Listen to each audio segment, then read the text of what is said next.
आज़ादी के अमृतकाल में हम एक ऐसी श्रृंखला का आरंभ कर रहे हैं जिसमें आपको लोकल अनसंग हीरोज के बारे में कुछ कड़ियां सुनाई जाएंगी। हमारे देश में ऐसी महान विभूतियों ने जन्म लिया है जिन्होंने अपना सब कुछ त्याग कर सिर्फ समाज सेवा और देश सेवा ही नहीं की बल्कि आने वाली पीढ़ियों के लिए एक ऐसा उदाहरण पेश किया जो न केवल हमारे समाज और देश की समृद्धि के लिए बहुत आवश्यक है बल्कि मानवता के लिए भी उतना ही जरूरी है। ऐसी ही विभूतियों में स्वामी ब्रह्मानंद जी इस क्षेत्र में हुए हैं जिन्होंने अंग्रेजों को इस देश से बाहर निकालने के लिए कई दिन का आध्यात्मिक उपवास किया, यानी परमात्मा में लगन लगा के आध्यात्मिक शक्तियों का आह्वान करते हुए लंबा उपवास किया। और उसके कुछ समय बाद ही ब्रिटेन की संसद में ये निर्णय हुआ कि अब भारत को स्वतंत्र करने का वक्त आ गया है। लेकिन हमारी बहुत सी विभूतियां ऐसी रही हैं जिनके बारे में बहुत कुछ बताया नहीं गया है, या जो अच्छे कार्य, जो महान कार्य जन जन तक पहुंचने चाहिए थे उसमें कहीं कोई कमी रह गई है। तो आज ऐसा ही प्रयास हम, जिसे प्यार से यहाँ के लोग जगत गुरु कहते हैं, उन स्वामी ब्रह्मानंद जी के बारे में आपको इस रूपक के जरिए बताएंगे।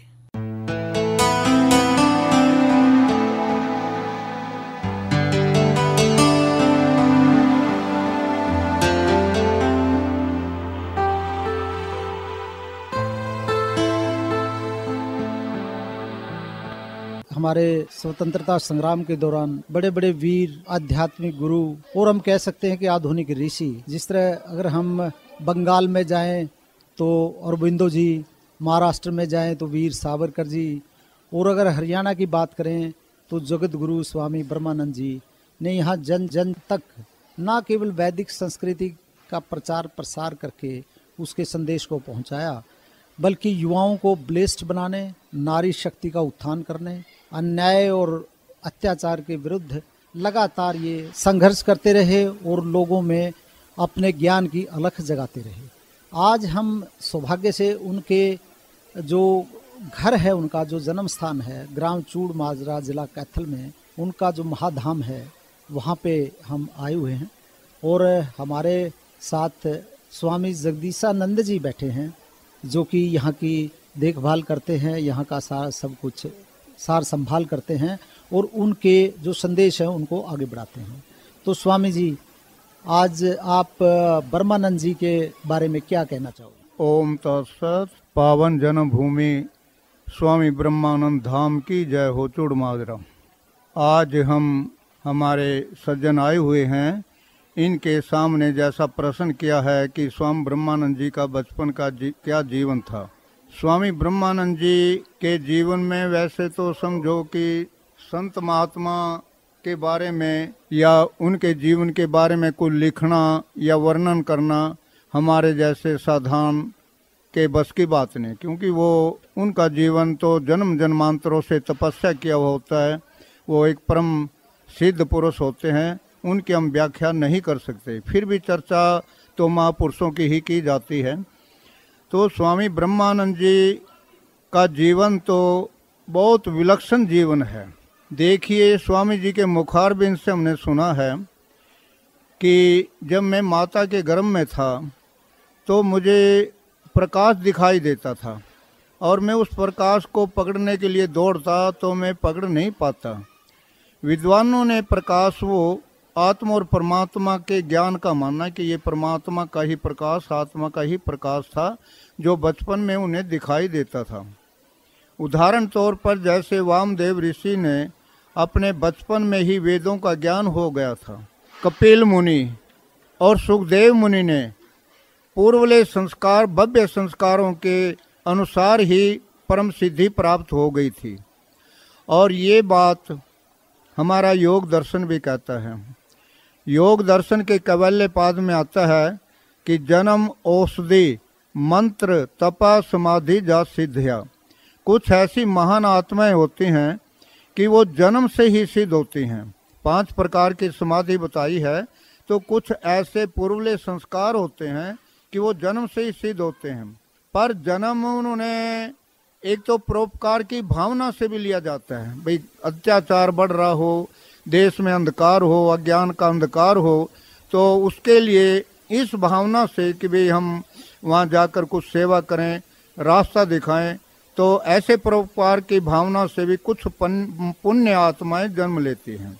और स्वामी जी अपने मुखारबिंद से सुनाया करते थे कि मैं जब 10 दिन का था, 5 दिन का था, 2 महीने का था, बचपन की बात मुझे सारी याद होती थी और मैं सारी बात समझता था और अपनी भाषा में उत्तर भी देता था। और एक बार ऐसा हुआ, परिवार में माता जी कहने लगी, भाई मैंने सभी बच्चों को अपना ननियाल दिखा दिया है, अपना नानी के घर देख आए हैं, केवल ये छोटा राम ब्रह्मचारी, क्योंकि स्वामी ब्रह्मानंद जी का नाम बचपन का छोटा राम था, केवल एक छोटा राम ब्रह्मचारी छोटा राम ही था जिनको मैंने ननिहाल का घर नहीं दिखाया। उस समय स्वामी जी 4-5 महीने के थे जब गए थे, तो ये 6-7 साल की उम्र में चर्चा चली, तो वो कहने लगे, नहीं माता जी मैं नानी के घर गया था और नानी के घर के आगे नीम का वृक्ष था, आपको पिड्डे पर बैठने के लिए दिया और आपने नानी ने आपको मीठा खाने के लिए दिया और अगले दिन आप चली आई। वो बात मुझे भली भांति याद है। माता बड़ी हैरान हुई कि छोटा सा बालक और उसे भी अपनी पुरानी बात याद आ गई। तो ऐसी ऐसी लीलाएं बहुत बचपन की थी। विशेषकर एक बात सुनाते हैं लोग कि एक बार उनके पिताजी गऊओं में भेज देते थे और बचपन से स्वामी जी कहते मेरा ऐसा स्वभाव था कि एकांत में, जंगल में एकांत में बैठ जाता और घंटों घंटों बैठा रहता। उस समय मैं ओम का जाप या राम कुछ नहीं करता, केवल ध्यान अवस्था में बैठ जाता था। मुझे विशेष आनंद आता था और लोग मुझे नहर के किनारे बैठ जाता था तो पाली लोग मुझे नहर में भी नाले में डाल देते थे और मेरे गिलो छेड़छाड़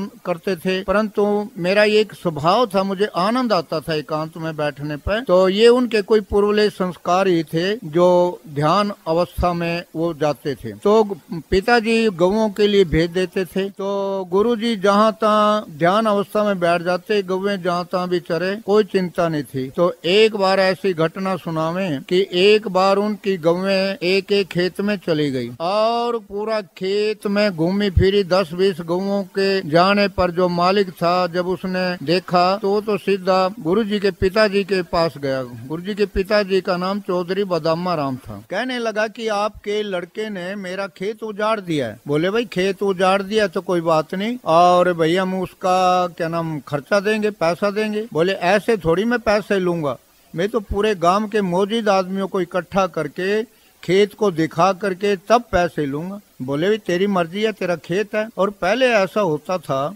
लोगों के पास, आज से 80-90 वर्ष 100 वर्ष पहले, कि लोगों के पास बहुत अनाज कम होता था और बहुत मुश्किल से रट होते थे, चरस होते थे, सिंचाई करते। अब तो ट्यूबवेल वगैरह नहरों का साधन है, उस समय ऐसा साधन नहीं था। तो इतना खेत उजड़ा हुआ, 2 बीघे की मक्की का खेत था और उसमें 20 गौएं घूम रही हैं, तो उजड़ा हुआ दिखाई दे रहा। तो पूरी पंचायत को लेकर के गए तो कहने लगे, भाई दूसरे लोग गए थे, भाई ये तो खेत तो कोई उजड़ा हुआ दिखाई देता है, तो सब हरा, अरे सारा उजड़ रहा है तो मैं नहीं दिखाई देता, क्योंकि उसके वही दिमाग में थी। बोले भाई कहाँ दिखाई देता है, देखो कहीं कहीं गोबर तो जरूर है, गौएं तो बड़ी है, कहीं कहीं घास भी रखा है और गौओं के निशान चिन्ह भी हैं, परंतु हमें दिखा दे कि एक पेड़ा कहीं उजड़ा हुआ। फिर उन्होंने भी संभल के कहा, भाई वाकई ये तो एक चमत्कारी पुरुष है। ऐसी ऐसी घटनाएं बचपन में होती थी। फिर गुरुजी, माता 9 वर्ष में शरीर पूरा हो गया, पिताजी 11 वर्ष में पूरा हो गया, चाचा जी थे। तो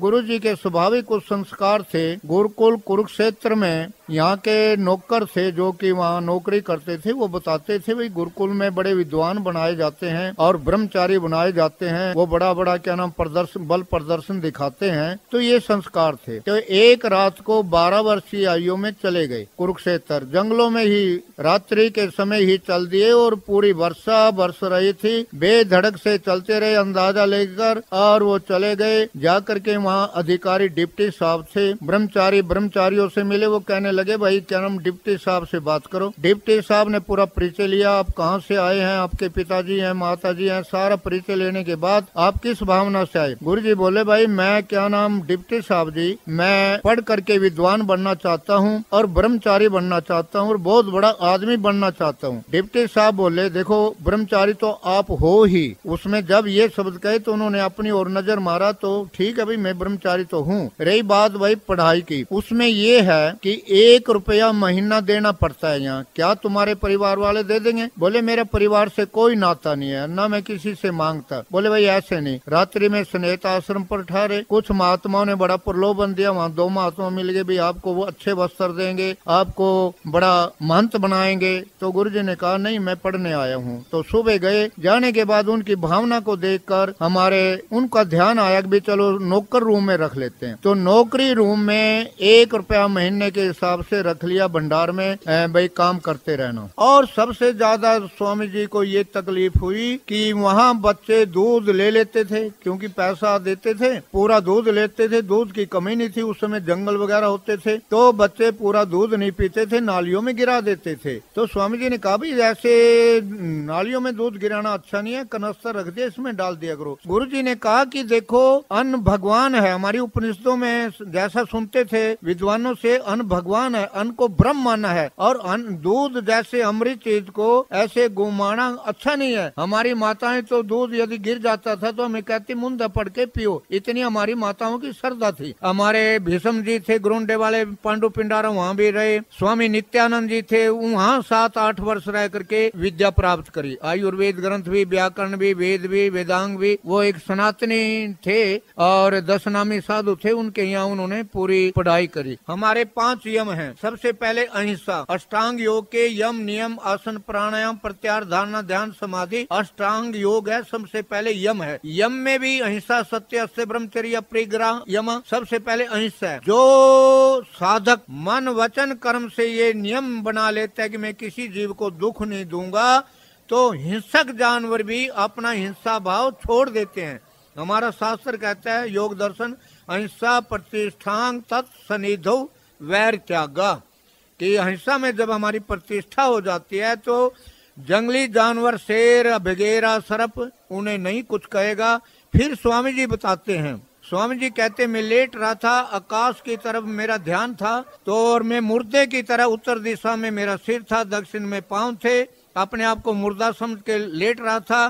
तो ऊपर से तुम्बियों की शक्ल में 3 एक साइड में, 3 एक साइड में उतरती हुई दिखाई दी। आते आते वो 3 लड़कियों का रूप बन गया, देवियों का, 3 देवताओं का रूप बन गया।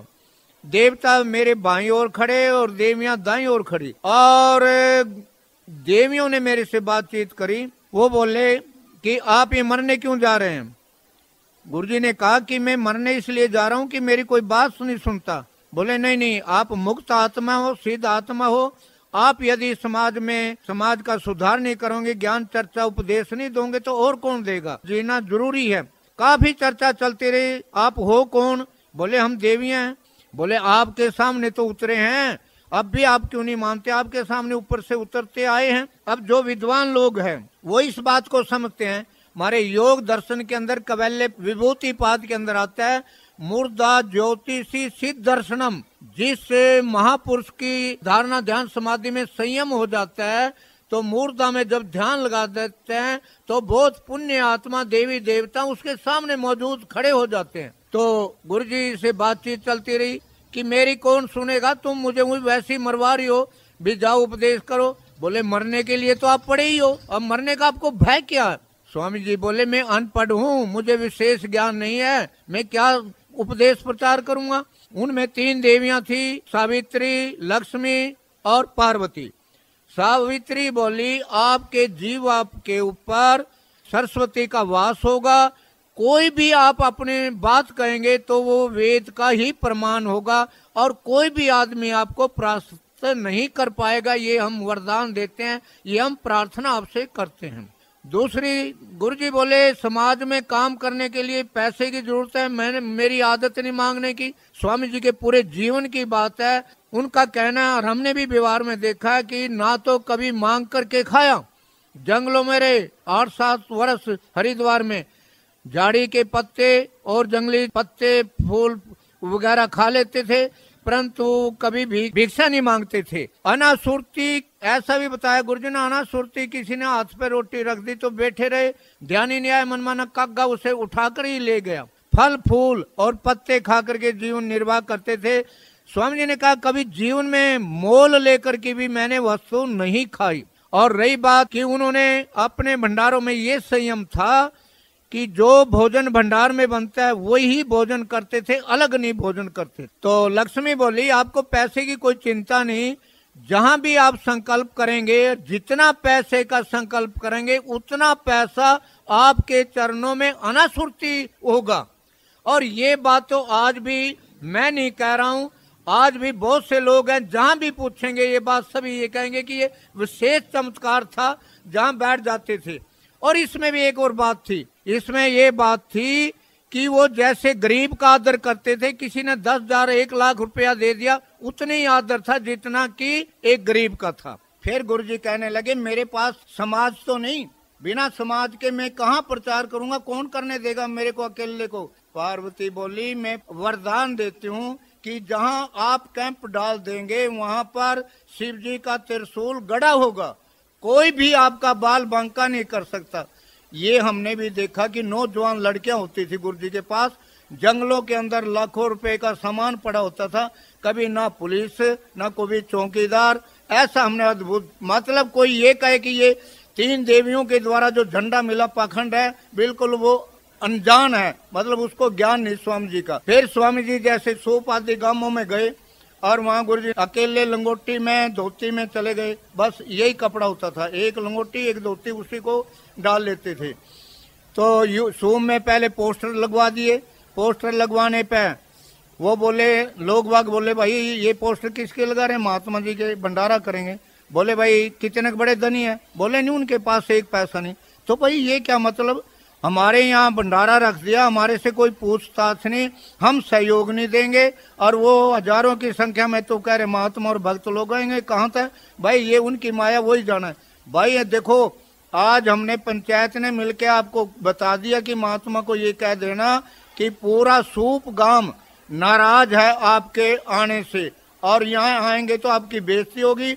वो तो पंजाब ही है जहाँ आपका ढोंग पाखंड चलता है, ये यूपी है यानी का ढोंग पाखंड चलेगा। वहाँ अनजान था गांव, गुरु जी का जहाँ मर्जी आता तो वहीं के पोस्टर निकाल देते, यहाँ बैठे पोस्टर वहाँ बंटे। तो लोगों ने कहा दीवारों में जब चिपकाए, भाई कितना बड़ा महात्मा है, उसका कितना बड़ा डेरा है। बोले उसके पास नहीं कुछ, एक लंगोटी धोती है उसके पास नहीं, जो आता है उसको वहीं छोड़ के चले जाता है। बोले भाई वो पंजाब होगा जो उनका ढोंग पाखंड चल रहा है, क्योंकि आम और भाई ये उत्तर प्रदेश है, यूपी है, इतना नहीं है। बोले जी उनका तो ऐसे होता। बोले जाकर कह दिए भाई वहाँ बेइज्जती होगी और वहाँ आपका भंडारा नहीं होगा, ये समझा दिए, गांव नाराज है। बोले कोई बात नहीं जी मैं तो कह दूंगा।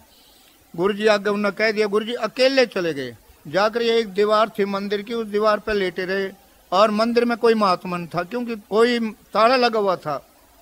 लेटे रहे 5-7 दिन में, वो फोटो देखा, ऐसा देखा भाई ये कौन है, 5-7 दिनों यहाँ लेट रहा भाई, इससे यू पोस्टर में जो चित्र है इसी का दिख रहा है, क्योंकि दाढ़ी दूढ़ी थी गुरुजी के पोस्टर में थी, तो भाई इससे बातचीत तो करनी चाहिए। तो 5-4 लोग हो गए, गुरुजी आप ही क्या नाम यहाँ भंडारा करें। हाँ भाई। बोले फिर यहाँ गांव तो नाराज है। बहुत चर्चा करी, काफी भजन बने हुए हैं उसके। काफी चर्चा करने के बाद लोग बोले गुरुजी आपकी समझदारी जब थी, हमारे यहाँ आते, हमारे से पूछते और हमारी आज्ञा लेते भी मैं भंडारा करूं, हम आज्ञा देते तो आप यहाँ भंडारा करते, नहीं तो आपने भंडारा नहीं करना चाहिए था, ये कोई आपकी समझदारी है। गुरुजी बोले भाई मैं तो देवी देवताओं ने बका कर भेज रखा। गुरुजी ने न्यू ही सारी कहानी सुनाई। बोले हो सफेद झूठ, महाझूठ, ढोंगी, पाखंडी। बोले भाई मैं भी सोच रहा हूँ कि उन कड़ा उनकी पोल निकलेगी, मैं तो कोई चिंता नहीं, मैं तो उनकी प्रेरणा से आ रहा हूँ। भाई अच्छा इनकी पोल निकल जाएगी, मना भी अंदाजा लग जाएगा, तो मुझे कोई भय नहीं, ना मुझे मान अपमान। बोले ये ढोंग पाखंड की बात है, हमारे कहने से, हमारे से पूछने से फिर आपने यज्ञ करना था। गुरुजी बोले थारे पेट में दर्द हो जब पूछ का हुआ के, यहाँ आंधी तूफान आता है पूछ कर लेवे के, भाई ये तो देवी परमात्मा का खेल अपने ढंग से चलेगा। तो धीरे धीरे लोग शांत हो जाते थे। डीसी साहब आए, लोग ने जब देख लिया कि हमारी बातों में तो ये जाने नहीं देता, गुरुकुल से बुलाए, गुरुकुल वालों से बातचीत करी। गुरुकुल वाले विद्वानों ने कह दिया भाई तुम्हारा सौभाग्य है देहात के अंदर, क्योंकि स्वामी जी हरिद्वार से आए तो उन्होंने सोचा भी मैं कहाँ से प्रचार करूं, तो उन्होंने सबसे पहले पुंडरी हल्का अपना भाई पिछड़ा हुआ है, क्योंकि गुरु जी की जन्मभूमि है 10 किलोमीटर पे, भाई वहां से प्रचार करूंगा। फिर स्वामी जी के सामने दो रास्ते थे। एक रास्ता तो ये था कि बड़े बड़े विद्वानों से संपर्क किया जाए, बड़े बड़े नेताओं से संपर्क किया जाए। एक रास्ता वो कि जिन देहात के अंदर, अनपढ़ लोगों के अंदर, जहां कोई विद्वान भी नहीं जाता, वहां से प्रचार कार्य शुरू करना चाहिए। तो अंतिम यही स्वामी जी ने दूसरा रास्ता अपनाया कि गरीब जनता के अंदर, अनपढ़ जनता के अंदर, अशिक्षित जनता के अंदर ही प्रचार मैं करूंगा। तो तभी गांव गांव में, देहात देहात में, घर घर में, और क्या नाम, हालियों के साथ, पालियों के साथ स्वामी जी ने प्रचार किया, जो आज इतना बड़ा विस्तार करता जा रहा है। आगे सूप वाले ने कहा भाई हमारे बस की बात नहीं, उपायुक्त महोदय पाए, उपायुक्त महोदय आए, वो कहने लगे जी मैं डीसी हूँ और मैं सेवक हूँ समाज का। गुरु जी बोले आप समाज के सेवक हैं? आप गाड़ी में बैठ कर आए, टू टू पू पू करके आए, हमारी माताएं सिर पर बोझ ले रही होंगी, एक दो इधर उधर हुई होंगी तो मुस्कोड़ आई होगी। यदि आप सेवक होते तो क्या नाम देहात के अंदर आते, देखते कि हमारी गरीब माताएं बहनें क्या नाम घास काट रही हैं, बच्चे उनके रो रहे हैं, दवाई उनके पास नहीं है, तो तब आपको पता लगता है कि क्या सेवा होती है समाज की। तो डीसी साहब ने बातों में सुनकर बड़ा प्रभावित हुआ और कहने लगा बड़ा सौभाग्य है जी मुझे आपके दर्शन हुए। बोले हमारे ऐसे ऐसे राजा हुए जिन्होंने टोपियां बना बना करके क्या नाम अपना हाथों से काम करके के अपना परिवार को चलाया, ऐसे ऐसे हमारे राजा हुए, ऐसे ऐसे हमारे राजा हुए हैं जो कि रात्रि में भी गश्त करते हैं, और जैसे भगवान राम गश्त किया था, हमारे सेवक तो वो है। स्वामी जी की बातों से प्रभावित होकर बोले मेरा बड़ा सौभाग्य है जी, और लोगों को कह दिया भाई ये ध्यान करना, किसी प्रकार की बिगन नहीं डालना, ये तुम्हारे से कुछ मांग नहीं रहा है, भाई तुम्हारे से पैसा रुपया मांग रहा हो फिर को बात, आराम से इन्होंने यज्ञ हवन करने दो, यदि बिगन डालेंगे तो कानूनी कार्रवाई की जाएगी। लोग बोले भाई हमारी गलती है कि उपायुक्त महोदय का ये काम नहीं था, ये तो पुलिस का काम था उठाने का, भाई इसे उठाए, गिरफ्तार करे, ले जाए, भाई हम पुलिस पे चलो। लोग बाग पुलिस पे चले गए, जा करके उपायुक्त महोदय से कहा कि जी एक हमारे यहाँ कोई साधु बेस में डाकू आया हुआ है और हमारी काबू में नहीं आ रहा सारे गांव की। बोले भाई उसके पास एसपी को, पुलिस अधीक्षक को कहा कि भाई वो हमारी काबू में नहीं आ रहा। बोले उसके पास 5-7 गुंडे हैं क्या? बोले ना जी तो अकेला है। क्या बंदूक और असला बम गोले ले रहा? ना जी उसके पास तो ना डंडा ना झोला। तो भाई ये क्या कारण है कि तुम्हारे सारे गांव के बस में नहीं आ रहा? बोले जी बात करें तो बात करने, हाँ हमारे पर्सन उत्तर नहीं होता। तो पुलिस अधीक्षक समझ गए वाकई ही कोई सरल स्वभाव में साधु संत है जो लोग नहीं समझ रहे। उन्होंने कहा भी ठीक है, इस बहाने से दर्शन हो जाएंगे और मैं दर्शन करके आऊं। एसपी साहब पूरी अपनी टीम लेकर के, गार्ड लेकर के पहुंच गए। लोग बाग भी सारे इकट्ठे हो गए, भाई अब अकड़ टूटेगी इस महात्मा की, हमारी तो काबू में नहीं, अब देखेंगे कैसे नहीं उठेंगे। तो एसपी साहब आए। गुरुजी बोले एसपी साहब आप कैसे आए हो? बोले जी मेरे को मौजूद आदमियों ने बुलाया, गांव के मौजूद आदमियों ने बुलाया, इस शिकायत करी इसलिए मैं आया हूँ। एसपी साहब कौन से मौजूद आदमी है? मैं यहाँ 15 दिन से बैठा हूँ, एक आदमी ने मेरे को रोटी पानी पूछ लो, किसी ने रोटी दी हो, पानी दी हो, लस्सी दी हो, एक आदमी ने सारे गांव में। एसपी साहब को बड़ा गुस्सा आया, तुम मौजूद आदमी बन रहे हो, हम भी कातिल को अपने थने के अंदर पूरी पेट भर रोटी देते हैं और तुमने रोटी नहीं दी। बस इतनी बात से प्रभावित हो गया एसपी साहब। उन्होंने कहा ये यज्ञ होगा, शांतिमय यज्ञ होगा, कोई भी विघ्न डालेगा तो उसे कानूनी कार्रवाई में गिरफ्तार करेंगे। ऐसा ऐसा चमत्कार उसका अपना कुछ सब तेज था जी। और फिर पिछले वर्ष हम भी चले गए, हाँ शांतिपूर्वक यज्ञ हुआ। बाद में भजन है, लोग कहें कुछ पता न पाया, ना जाने कैसा इंसान था, कोई कहे आया था महात्मा, कोई कहे भगवान था। एक एक ने, मतलब सभी लोगों ने प्रशंसा करी। 15 दिन तक लोग दुखी रहे, 15 दिन तक लोग दुखी रहे, पूरा वाद विवाद करते रहे। और आसपास के लोगों ने यूं सोचा कि भाई एक महात्मा सारे गांव में रहना, चलो ना दर्शन करके आओगे। मतलब चारों तरफ से पूरा मेला भरा। भाई ऐसा कौन सा महात्मा है भाई जो सारे गांव के काबू में नहीं आ रहा? हम 2 साल पहले गए तो हमने जाकर, विचार तो ये था कि गांव में जाओगे तुम्हारे जोत लगेंगे। जब गुरुजी के लिए इतना वाद विवाद हुआ तो हमें कौन पूछेगा। हमें एक लड़का मिल गया, उससे पूछा भाई हमने ऐसा घर बता जिसमें क्या नाम गुरु जी की चर्चा हो। बोले मेरी माँ दादी जाना। हमने बड़ी अच्छी में मगर दादी से क्या प्रश्न भाई। ले गया और वो घर ऐसा था जो कि वो सरपंच भी उनके यहाँ था। हमने जन दिशार बड़ा आदर सत्कार से बिठाए और ये पूछा भी गुरु जी का आप यहाँ भंडारा हुआ था। हाँ।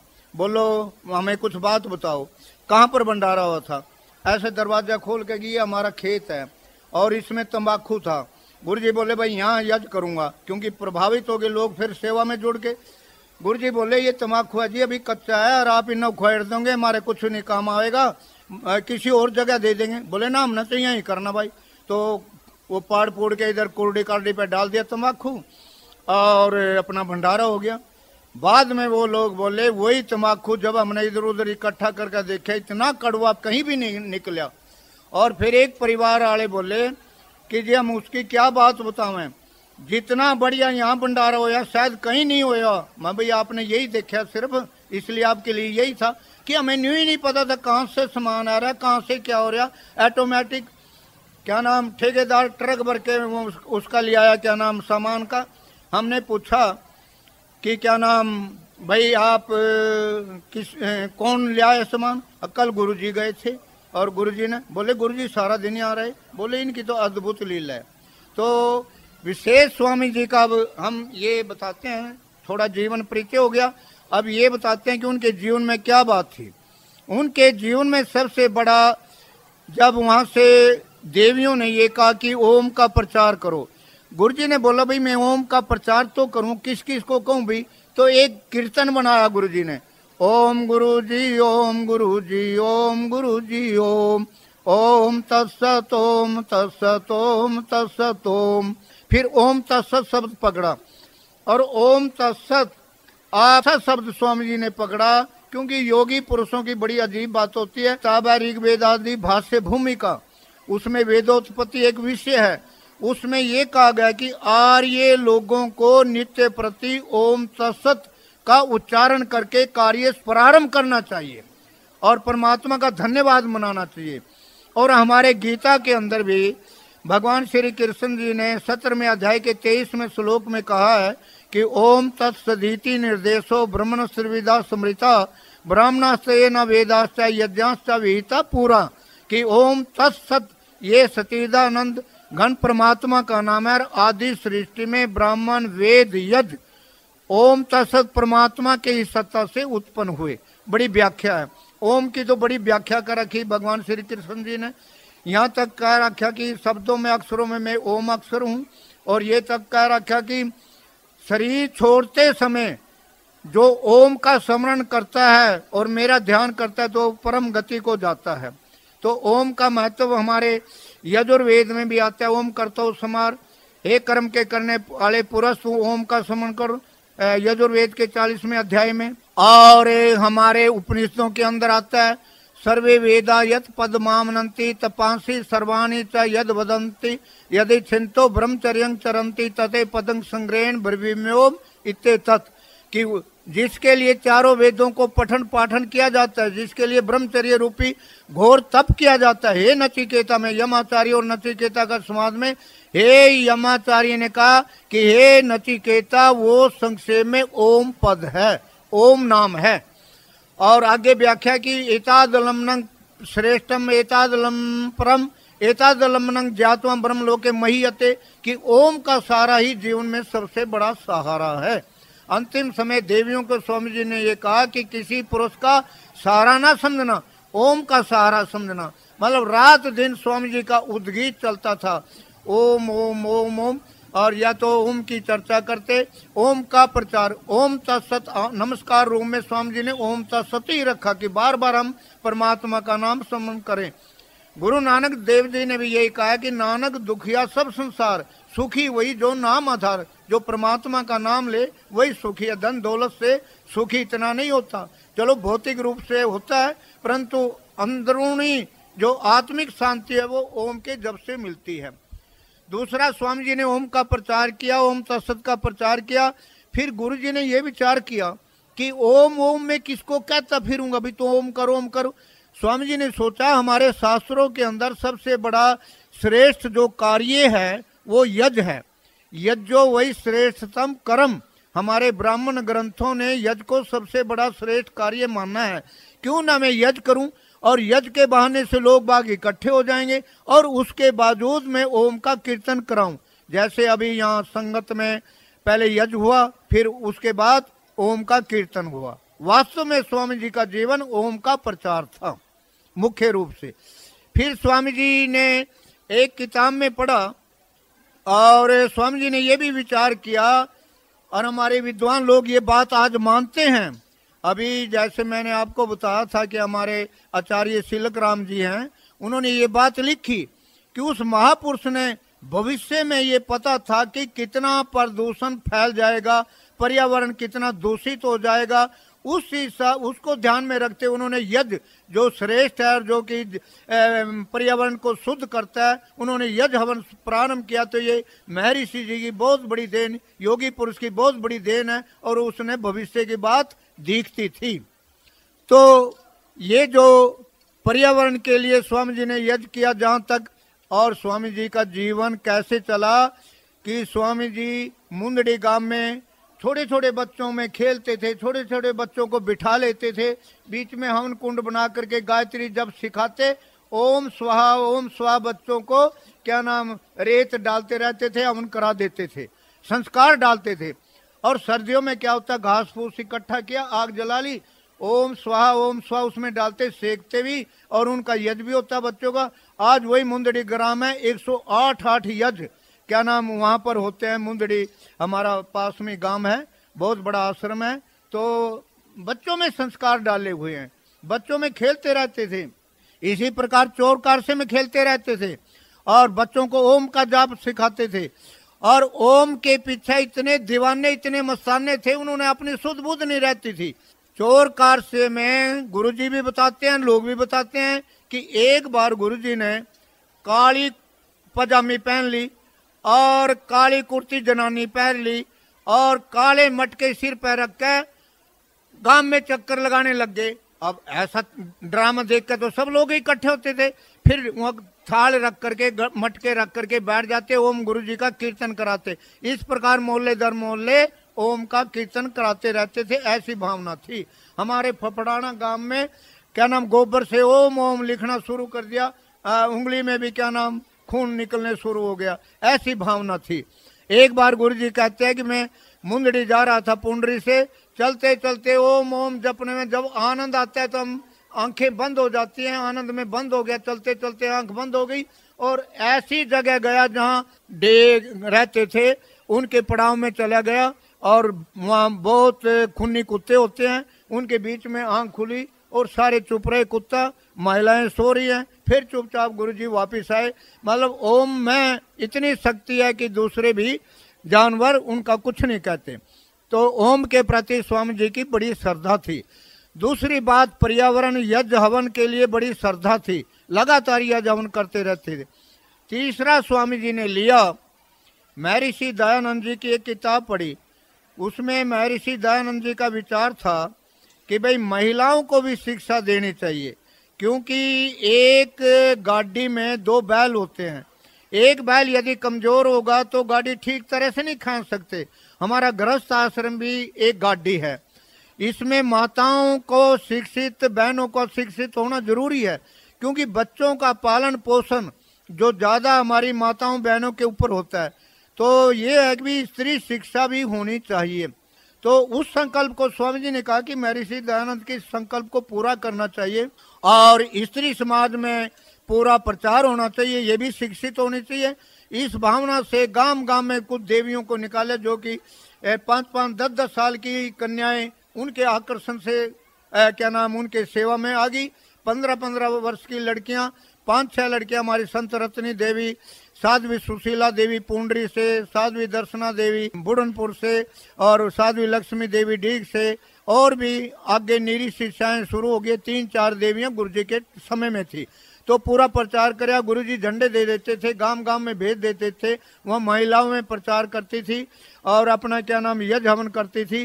तो इस प्रकार महिलाओं में प्रचार बहुत बढ़ गया। आप भी आज आपने देखा होगा कि गुरु जी के सत्संग का प्रभाव आज कितनी महिलाएं क्या नाम यज्ञ पर बैठी थी, ये उनका अपना प्रचार था। गुरु जी के प्रचार का प्रभाव इतना आप देख रहे हैं। और विशेषकर गुरु जी ने यह भी कहा कि मेरे कार्य में, मेरे प्रचार कार्य में देवियों ने ही अधिक सहयोग दिया है, क्योंकि उस समय भी देवियों ने बातचीत करी, देवता लोग चुप रहे। फिर तीसरा, गुरु जी गांव गांव में जाते लोगों को ये कहते भाई तुम 5 जमात तो पढ़ाओ, भाई लड़कियां बिगड़ जाती है ना, भाई 10-11 साल की लड़कियां तो वैसे भी गलियों में आपस में खेलते रहे, तो आप 5वीं जमात तक पढ़ाओ। और तो इस प्रकार स्वामी जी ने घर घर में, गांव गांव में जाकर प्रचार किया। और आज हम तो गुरु जी की देन समझते हैं कि पूंडरी के अंदर कन्या कॉलेज है और 10 किलोमीटर पर डांड कन्या कॉलेज है, क्योंकि हमारे अध्यक्ष महोदय चौधरी ईश्वर सिंह थे, वो बड़े विद्वान थे और गुरु जी के पास आते जाते थे। तो ये 2 कन्या कॉलेज यहाँ स्थापित हो गए और गुरु जी के नाम से आज 20-25 का नाम स्कूल चालू हैं। और कन्या कॉलेज अंजनथली में स्वामी ब्रह्मानंद जी के नाम से बना हुआ है। और हाँ, वो कन्या कॉलेज की बात कर रहा हूँ कि जैसे स्त्री समाज में स्वामी जी ने प्रचार किया ना, उसमें हमारे जगत गुरु ब्रह्मानंद कन्या कॉलेज अंजनथली नीलोखेड़ी के पास, वैसे नीलोखेड़ी में भी जो बहुत पुराना पॉलिटिकल कॉलेज था वो भी स्वामी जी के नाम हमारे हुड्डा साहब जी ने करवा दिया था। और एक कुराना के अंदर महाविद्यालय है स्वामी ब्रह्मानंद जी के नाम से कुराना के अंदर। तो इस काम में स्वामी जी को काफ़ी सफलता प्राप्त हुई। तीसरा, स्वामी जी ने, और आज वही प्रभाव है, योगी का संकल्प बहुत लंबा चलता है। आज वही आप देख रहे हैं कि हर एक महकमे में हमारी बहनें जाती हैं, हर एक क्या नाम पद हमारा, चाहे MLA का हो, MP का हो, चाहे सरपंची का हो, सबको मिलते हैं। हम तो उस योगी महापुरुष का संकल्प समझते हैं कि थोड़े दिनों में इतना बड़ा प्रभाव हो गया है। तो स्वामी जी ने छुआछूत के लिए बहुत जोर दिया। तो वो लोग सुनाते हैं, गुरु जी आ जाते थे और वो समय था सन 40 का, तो वो कहते हमारे बच्चों के साथ खाना खा लेते थे, हमारे यहाँ वो कपी लेते थे, कोई छुआछूत नहीं था। तो स्वामी जी ने छुआछूत को बहुत दूर किया। फिर जैसे हमारे क्या नाम समाज में बड़ी प्राचीन समय में ये था कि भूत प्रेत होते हैं, स्वामी जी ने आम तौर पर क्या नाम शमशान भूमि के अंदर प्रोग्राम किया। यहाँ से 5-10 एकड़ जमीन दूर है जहाँ शमशान भूमि थी, वहाँ सन 1967 में स्वामी ब्रह्मानंद जी ने अखिल विश्व कल्याणकारी शांति महायज्ञ का आयोजन किया था शमशान भूमि में। और थोड़े लोगों ने भय खा रहा, फिर वहीं लोग के बैठ के हलवे भी खाते रहे छड़ों पर बैठ कर, तो कोई समझ गए कि भी वाक्य कुछ नहीं, ये ब्रह्म रोटा है। तो इसके साथ साथ स्वामी जी ने परस्पर प्रेम भाव का पूरा एकतावाद का प्रचार किया। भाई अलग अलग हम अपने मध्यवाद में मरते हैं, लड़ते हैं, झगड़ते हैं, क्यों ना हमारा एक ध्वज हो और आपस में प्रेम होता है। हम अपने को हिंदू कहते रहे, मुसलमान कहते रहे, नियम के अनुसार रहे। एकता के लिए स्वामी जी ने पंचरंगा ध्वज लगाया। फिर स्वामी जी ने अपना संस्था का नाम अखिल विश्व साम्यवाद स्वतंत्र दल रखा। कुछ लोग कहने लगे भी साम्यवाद तो मार काट के लिए, फिर स्वामी जी ने उसके साथ जोड़ दिया वेदाधार साम्यवादी ब्रह्मानंद दल। आज भी हमारे पुंडरी में मुंदड़ी में देखोगे तो स्वामी जी ने शिलान्यास किया तो वहाँ लिखा था महारथी स्वामी ब्रह्मानंद जी और वेदाधार साम्यवादी ब्रह्मानंद भवन, ये शब्द लिखा हुआ है। तो और किसी भी मत पंथ के खंडन मंडन का विषय स्वामी जी ने नहीं लिया। तो गौओं से स्वामी जी ने बड़ा प्रेम था। स्वामी जी ने एक पहलू नहीं लिया, स्वामी जी ने सभी विषयों पर पूरा जोर दिया। अब मैं सन 1962 में शुरू में 9वीं या 10वीं कक्षा में हूँगा, बसाड़ा गांव में यज्ञ हो रहा था। सबसे पहले वहाँ सुना, किसी ने पूछा जी आपके पचरंगे झंडे का क्या लक्ष्य है। गुरु जी ने वो कहा भी हमारा लक्ष्य तो बहुत है, परंतु एक लक्ष्य हमारा पचरंगे झंडे का ये है कि गौ रक्षा होनी चाहिए और उसमें हमारे 5 नियम हैं। एक नियम तो यह है कि हम गौओं का घी बरते हैं। अब हम यदि तेरे वो सस्ता भी मिलता है तो लोग गौएं क्यों पालेंगे। तो कड़ा नियम आज भी स्वामी जी के यहाँ है कि बड़े बड़े भंडारे होते हैं। अब डेयरी का वैसे तो इतना हाथ बिलोया नहीं होता, डेयरी का ही दूध क्या नाम बरतते हैं, तो कड़ा नियम था। अब दिल्ली में एक बात हुई कि स्वामी जी के पास दिल्ली का भंडारा था सन 1964-65 में। तो लोग गाय शहर के बोले जी आपका भंडारा कैसे होगा? भाई हमारा यज्ञ होगा और यज्ञ में ये नियम है कि हाथ का बिलोया दूध घी, हाथ का बिलोया जो घी होगा वो यज्ञ में डालेंगे, हम डायरी का नहीं हम घी प्रयोग करते। वे लोग बोले गुरु जी ये शहर है, दिल्ली है, ये देहात नहीं है, यहाँ तो हम आपको डायरी का घी तो दे सकते हैं, और रही बात है दूध लो उसको बिलो और फिर घी दो, ऐसा नहीं हम कर सकते। तो गुरु जी का थोड़े से मैं बताता हूँ कि हमारे काबर छक कर सिंधु बहुत बड़े गांव है, वहाँ एक भक्त बैठा था। गुरु जी ऐसी चिंता में बैठे थे। वो बोले जी गुरु जी कैसे बैठे हो? बोले भाई न्यू कह गए कि यहाँ देसी घी का कैसे प्रबंध होगा? बोले ये भी कोई बड़ी बात है, अभी मैं जाता हूँ अपने शहर गांव में से 2 ट्रकों में 12 भैंस बहुत दुधारू भैंस से लेकर आ गया और वहाँ घी बिलोया और 50 लड़के आ गए और 2 ट्रकों में और उनका खाने पीने का सामान मतलब घी चलाया। गुरु जी का देसी घी से ही हमने होता था। दूसरा ये भाई डिब्बों का दूध जैसे होता है पाउडर वगैरह, इससे दूध होते नहीं भाई, ये भी हमारा मना है। तीसरी बात स्वामी जी कहते थे कि भाई बछड़ों को ये लोग गर्म पानी डाल करके और बैंत मार मार के उनकी खाल को सूज जाता है और उनको फिर बैंतों से पीटा जाता है, फिर उनकी खाल से क्या नाम कुरम तैयार होते हैं, तो कुरम का जूता पहनना या कोई और बटवा आदि बनाना ये निषेध है। तीसरा हमारे ये नियम है। चौथा नियम ये है हमारा भाई मांस नहीं खाना चाहिए। पांचवा ये है कि भाई हमारे खेतों में ट्रैक्टरों से खेती होती है, बैलों से खेती होनी चाहिए। यदि बैलों से खेती करेंगे तो हम गऊ पालेंगे, बंजर भूमि में भले ही ट्रैक्टर चलाओ, भाई हमारे खेती बैलों से होनी चाहिए, गऊँ पालेंगे, हमने बैलों की जरूरत होगी। तो इस प्रकार 5 नियम। गौरक्षा नाम की भी गुरु जी की एक किताब है छोटी सी, तो गौरक्षा नाम की भी किताब है, इस पर गुरु जी ने बहुत प्रचार किया। ऐसे स्वामी जी सत्य का उपदेश करते थे, ओम का उपदेश करते थे, और उनके चमत्कार क्या सुनाऊं, चमत्कार तो उनकी काफ़ी किताबें लिखी हुई हैं। एक एक भक्त इतने चमत्कार सुनाता है कि वो ऐसे लगेंगे कि ये तो असंभव बात है। और एक चमत्कार तो मैं भी सुना दूं आपको। हमारे दिल्ली से भक्त लोग आया करते थे, वे कहते कि महात्मा जी कुछ सुनाओ। मैंने सुनाता भाई गुरु जी योगी है, तपस्वी है, खान पान में संयम है, क्योंकि मैंने खान पान की ये बात है जैसे साम्यवादी स्वामी जी कहते हैं ना, साम्यवादी की मैं बात बताता हूँ कि उनका ये नियम था कि जो भंडार में भोजन बने वो ही बने। एक बार एक गांव में काफ़ी दूध आता था तो भंडारी क्या नाम गर्म कर लेता, उसमें मलाई होती।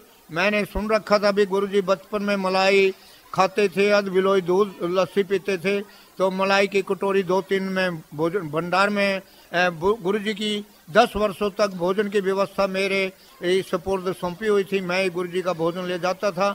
तो गुरुजी ने 2-4 दिन थोड़ी बहुत मलाई भी खाई और उसके बावजूद आवाज़ शिविर में से ये आने लगी, गुरुजी बोले रे भाई मेरे को तो भोजन में जहर खिलाते हैं।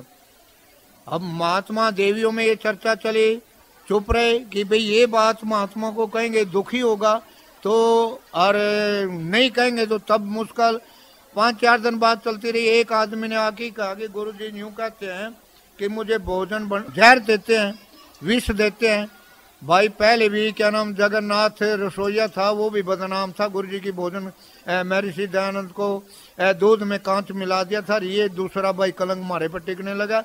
मैं तो डरता डरता गुरुजी के पास गया। मैंने कहा गुरुजी मैंने तो विष वैसे भी नहीं देखा। मेरे को बोले जो मलाई मेरे को लाता है क्या सभी को देता है? मैंने जी इतनी कटोरी किस किस को दूं, फिर मेरे को ले आना जरूरी है क्या? तो मैंने कहा अच्छा यही तो विष है मेरे लिए। तो मतलब गुरुजी का बड़ा संयम था। एक बार मैं रोटी लेकर के गया पवनावा के यज्ञ में, तो दाल की कटोरी पहले रख देता था सुरक्षित। तो सब 4 बजे मैं रोटी लेकर के गया, 2 कढ़ाई क्या नाम दाल के उतर गए। मैंने क्या नाम गुरुजी के आगे रखा तो गुरुजी कहने लगे भाई भंडार में तो ये रुका पड़ रहा था, भाई दाल खत्म हो गई है और तुम दाल यहाँ लेके आया। मैंने गुरुजी 2 कढ़ाई उतर गए, बांट दिए, अब अगला भोजन बनाने लग रहा। भाई मेरे लिए क्यों लाया है जब वहाँ रुका पड़ रहा था, पहले उनको देना था, वो मेरे अतिथि है। अतिथि देवो भव, अतिथियों को देवता मानना है, वो हमारे लिए देवता है जो यज्ञ में आए हुए, आप उनको वापिस ले जाओ। नमक के साथ रोटी खाई, इतना बड़ा संयम था। एक दिन मेरे साथ 2-4 कुत्ते चल पड़े गुरुजी के वहाँ, रोटी लेके गया। गुरुजी बोले रात भाई कुत्तों की पंचायत मेरे पास आई, ब्रह्मानंद जी तेरे भंडारे में हमारा पूरा पेट भर रोटी नहीं मिलती, बताइए आपके भंडारे में नहीं मिलेगी और कहाँ मिलेगी। गुरुजी ने कहा कि भंडारी को कह के आओ, सबसे पहले एक एक आदमी की खुराक कुत्तों को देना है। इतना बड़ा संयम। और उनका जीवन क्या था, साम्यवाद की बात बता रहा हूँ, ये है साम्यवाद। जगाधरी में क्या नाम, गुरुजी बीमार से हो गए, खांसी होगी, और एक भाई बोला कि जी मैं दवाई ले आऊं, और आपको बोले ले आइए भाई, मैं ले लूँगा। बोले जी एक छटांग घी के साथ लेनी पड़ेगी। भाई ये दवाई मैं नहीं ले सकता, एक एक छटांग घी यदि सभी को दे सकते हो तो भाई मैं ले लूँगा, नहीं मैं नहीं ले सकता। और आप ये अचंबा मानोगे कि हमारा गुरुजी बीमार हो गए, रोहतक चले गए, डॉक्टरों ने ये कह दिया कि आप यदि अन्न खाएंगे तो आपका शरीर जल्दी छूट जाएगा, और आप गन्ने का जूस पीना जिससे कि कुछ दिन आपका जीवन चल पड़े। तो आगे जब ये बात कार सेवकों ने सुनी, तुरंत क्या नाम पेटी मंगाई गई, मशीन मंगाई गई। मैं क्या नाम गिलास लेकर के चला गया। मेरे से बोले ये जूस नहीं है, ये गरीबों का खून है।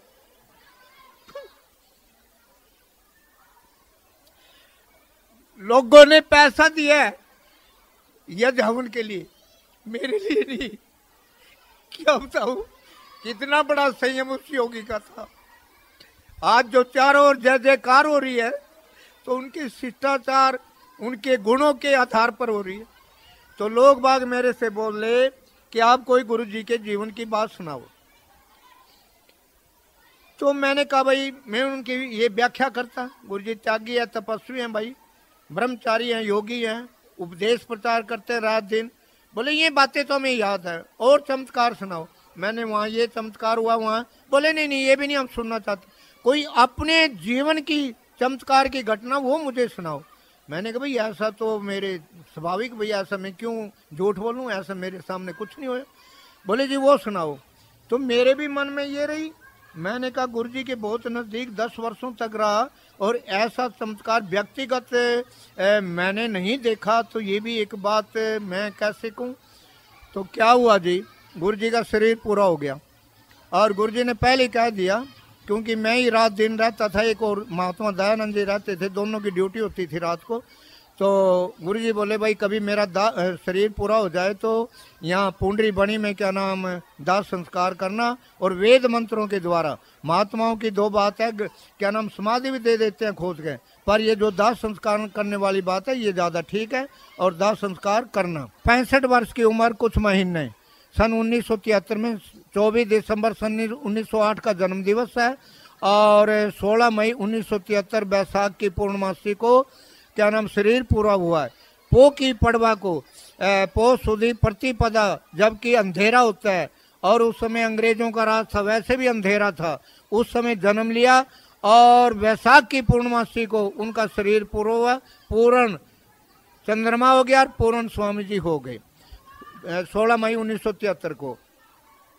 तो जब क्या नाम भाई दाह संस्कार करना, तो हमने वेद मंत्रों के द्वारा महर्षि दयानंद के संस्कार भी दिया, उसके हिसाब से क्या नाम वेद मंत्र बोलता रहा हमें, और लंबी लंबी वो छड़ियाँ लेकर के काफ़ी घी सामग्री अंधाधुंध चारों तरफ से आ गया, चंदन की लकड़ी खोपे, और गर्मी का मौसम था, चिता जलती जलती खूब विकराल रूप धारण कर गई, और धीरे धीरे गर्मी के कारण स्वाभाविक सभी पीछे हटने लगे। अब पीछे हटने लगे, ये आप यकीन मानो कि पीछे हटते हटते जब 15-20 क्या नाम फुट में पीछे हट गया, तो हटते हटते जब हटा बोलता रहा मंत्र, एकदम चिता से आवाज आई।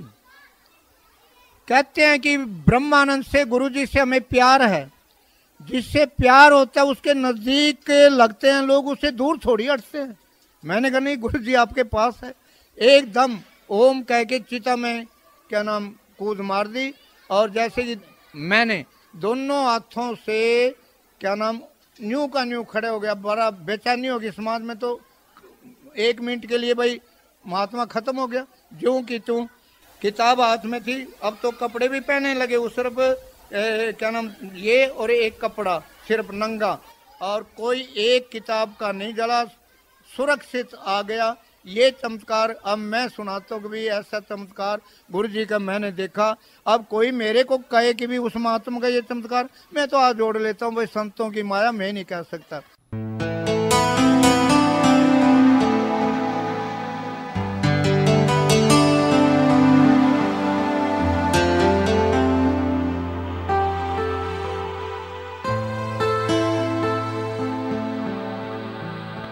प्रातःकाल हवन के समय गांव की महिलाओं द्वारा गाए गए गीत। ओम तत्सत।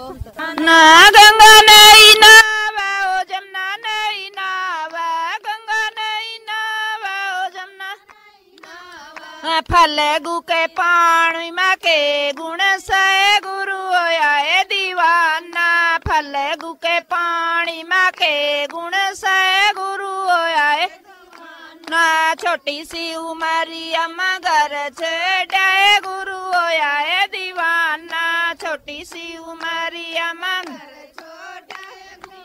ना। पैंट नहीं पहरा हो तो बुरसट नहीं पहरा, पैंट नहीं पहरा हो तो बुरसट पहरा। धोली सी धोती माँ के गुण से गुरु होया है दीवाना, धोली सी धोती माँ के गुण से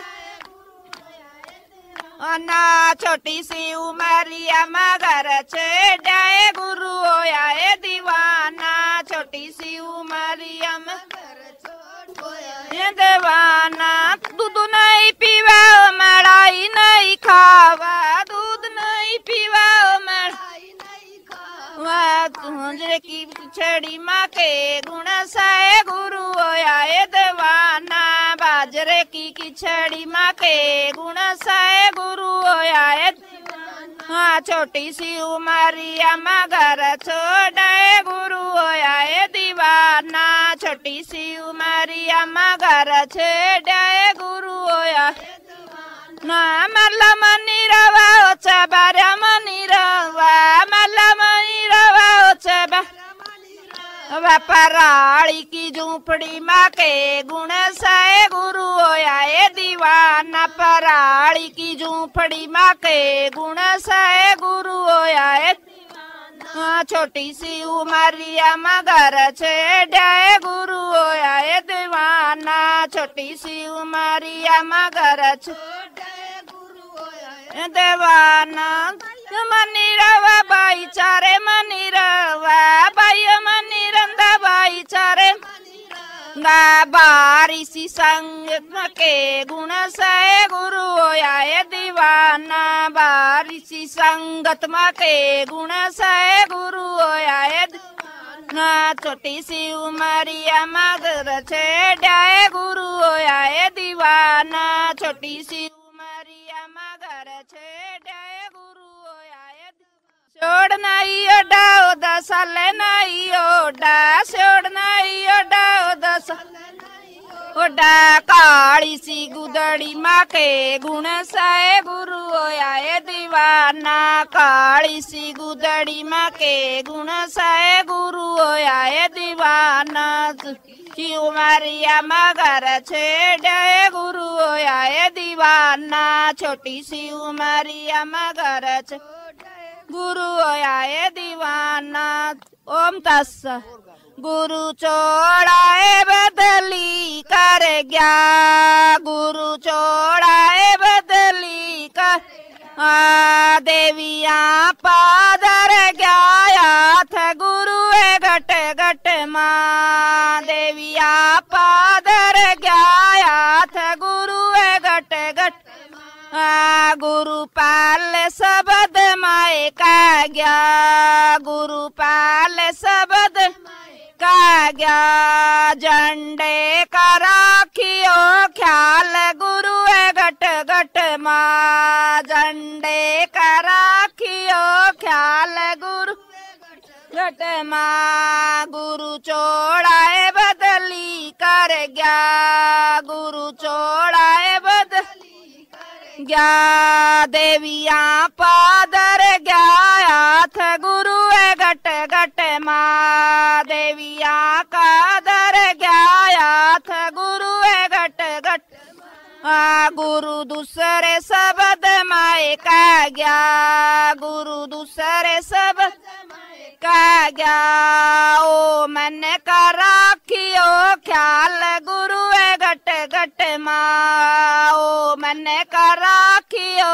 ख्याल गुरु घट घट गुरु छोड़ाए बदली कर गया गुरु छोड़ाए बदली देविया पादर गया थ गुरु घट घट माँ देविया पादर गया थ गुरु घट घट गुरु तीसरे शब्द माए का गया गुरु तीसरे शब्द का गया आश्रम में करा कियो ख्याल गुरु घट घट माँ आश्रम में करा कियो ख्याल गुरु घट माँ गुरु छोड़ाए बदली कर गया गुरु तोड़ाए बदली क्या देविया कादर गया थ गुरु घट घट माँ देविया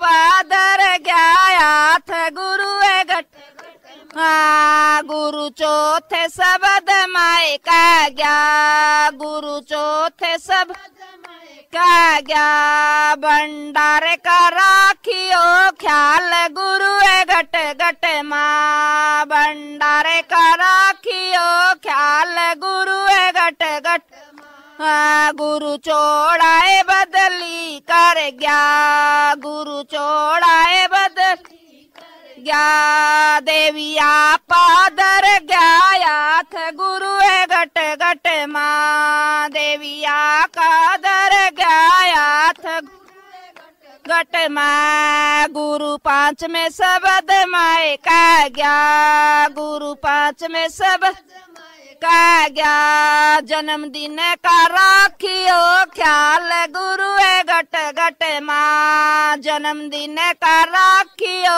ख्याल गुरु घट घट गुरु छोड़ाए बदली कर गया गुरु छोड़ाए बदली कर गया देविया पादर गया थ गुरु घट घट माँ देविया पादर गया थ माँ गुरु छठे शब्द माए का गया गुरु छठे का गया देविया का राखियो ख्याल गुरु घट घट माँ देविया का राखियो ख्याल गुरु घट घट गुरु छोड़ाए बदली कर गया गुरु छोड़ाए बदली कर देविया पादर गया थ गुरु घट घट माँ देविया पादर गया थ गुरु